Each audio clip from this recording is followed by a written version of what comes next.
there's always another layer, which I think in many ways makes life interesting and certainly means you can never win at the game in the sense of completing it, which is beautiful. I mean, I think if you could complete it, if you could win at the game of life, we all would have probably stopped coming back to this planet a long time ago, assuming you believe in reincarnation. So, a pattern that I have become really precisely, really intensely aware of recently, especially after visiting some extended family on the East Coast for a wedding of a childhood friend not too long ago, is that many of us, myself included and much of my family included, have bought into the trance, the illusion that life is, generally speaking, a punitive, dangerous, vengeful kind of affair, and that God, if there is one, or whatever you want to call it, the source from which this entire cosmos originates, that God is also a punitive and vengeful and dangerous and unpredictable God. And when you believe these kinds of things, when you are unconsciously bought into the trance of this, which most people, or at least many people are, and there's no shame in that. There's no judgment that they are. It's just much of our society, Western society, Eastern society, societies all over the planet. Many cultures have this fundamental belief system, this fundamental paradigm operating in the background. And when you're bought into that, well, you're more likely to try hard to avoid mistakes, try hard to avoid anything that might displease life, anything that might displease this God. And so you're willing to stay way within the bounds of a comfort zone, inside of a region where you feel relatively comfortable, that you won't be punished, that you won't be harmed. And what that makes unavailable to most people is actually striving for and going after true satisfaction, real creativity, pushing the boundaries, coloring outside the lines. For me, this shows up in simple things like I will slam on the brakes to avoid running a red light rather than accelerate and go through a yellow most of the time. And this is a pattern that I've started to shift. And it's been an interesting one. I haven't consciously been working on this, but I've worked on many other things related to this broader pattern of the extensive efforts that many of us go to avoid the possibility of punishment. For some people, this shows up, in the feeling that there's always something that could be lurking behind you. And in the collective unconscious, there is this sense that danger is always around the corner. For some people, it's more acute than others.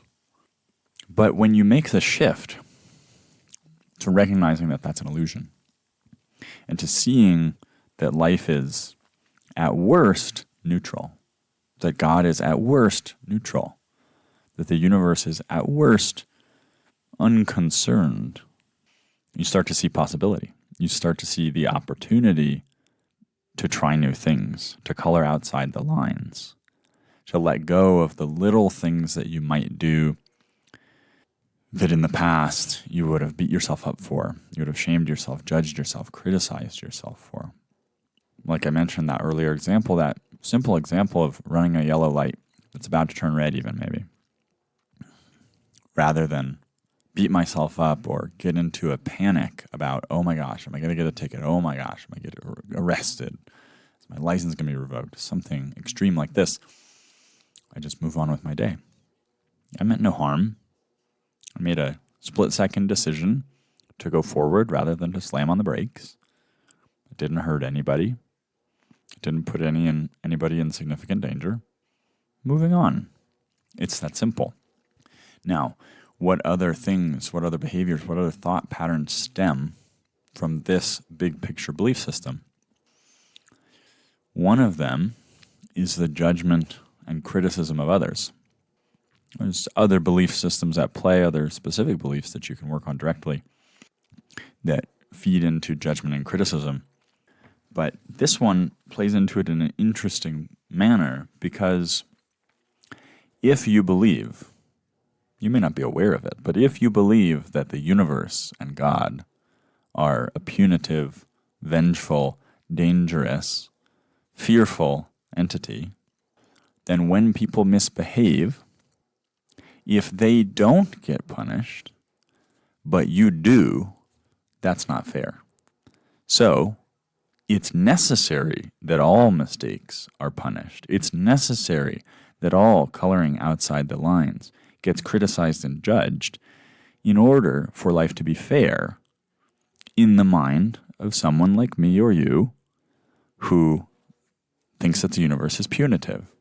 If someone else does something that violates the general social contracts or colors outside the lines or steps outside the boundaries and they don't get punished, your options in that moment are essentially twofold. One, recognize this meta program that you've been running that says that God is a punitive God and the universe is a punitive, dangerous place and hostile. That's unlikely to happen in the moment where you see somebody else behaving in a way that irks you.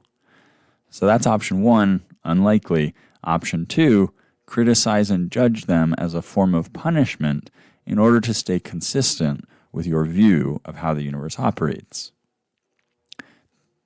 You probably guessed it, most people choose option two unconsciously from moment to moment all throughout their days and throughout their lives. Some people are very specific and intentional about this, and they go to church and talk about it all the time. Some people are much more covert in the ways that they do this. For me, it was much more covert.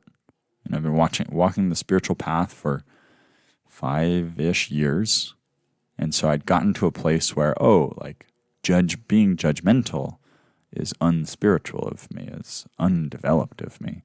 And so my judgments became much more covert and hidden. And, that person, they're not as spiritual as I am. Or, they're not as developed. They're not as conscious. And, their actions are harmful here because of their lack of awareness, because of their lack of consciousness. They're doing harm here, and so they should be punished, and they should be judged, and they should be criticized. When I woke up to what was really happening there, it was a beautiful moment in many ways. It took sleep deprivation, a lot of activation, a lot of overstimulation to bring all of this to the surface for me so that I could look at it with clear eyes. So I could look at it honestly and look at myself honestly and see, there is that young one in me who is cynical, who is lonely, who is hostile, who believes the world to be a hostile place and believes he's justified in his self-righteousness, in my self-righteousness. Yeah, and now I've gotten to and get to continue to accept that part of me and love that part of me and understand that part of me and say, okay, yes, I see that in you, Max. I see why you're angry. I see why you feel it's necessary to judge others. I see why you feel so lonely. And I see why you feel the need to make yourself morally superior to them from that place of loneliness and pain. That very narcissistic, the world revolves around me and therefore the world is on my shoulders alone. It's a great burden for a 2-year-old psyche to carry. And many of the 2-year-old parts of many people's psyches are carrying a burden like this. The beauty for me on making many of these shifts and being in the process of unwinding and integrating this in my own system is other people, they're going to have their stuff and they're going to be at whatever level, so-called level of consciousness that they're at. And they're going to behave however they're going to behave. And you know what? That's okay. I'm not morally superior to them because I've chosen to focus a lot of my time and energy into cultivating awareness and consciousness. they've chosen to focus their time and energy into other things. And so they're better at those other things than I am because I haven't spent time and energy cultivating those skills. And that's a good thing because there are many things in the world that I need and other people need, you need, that I can't do because I haven't chosen that path. There are some things that I can do. There's some things I'm quite good at, I'm quite gifted at, quite developed in my capacities. And it's only those certain things. I can't fly airplanes. I'm not a good truck driver. Could I do these things? I suppose if I put the time and energy into cultivating those skills, but I haven't. And I don't have that time and energy to put into cultivating those skills. So if you, like me, have fallen into the trap, have fallen under the illusion that somehow walking the path of consciousness makes you morally superior to others and are using that as a means of judgment and criticism, I encourage you to take a look at that and see what's underneath it for you. My imagining is that for you, like me, underneath it is pain. Underneath it is a young being needing to be held and needing to be healed. And when you do that, compassion for others becomes much easier. That's been my experience, at least. And this is where I'm most excited to continue growing. When I have true compassion for others, it also allows for the possibility of true boundaries. Not rigid boundaries, not wishy-washy boundaries, but just a clarity of this is where I am, this is my space, this is what's okay for me, and this is what's not okay for me. And in that space, you can have compassion for someone who may be in the process of either doing harm or just behaving in a manner that is dysregulating or disruptive to your system. You can say no to that. You can walk away from that.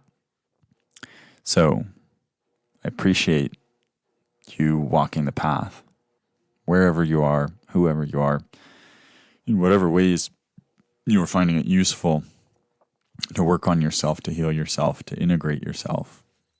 I recognize you for doing that work. It can be a lonely process.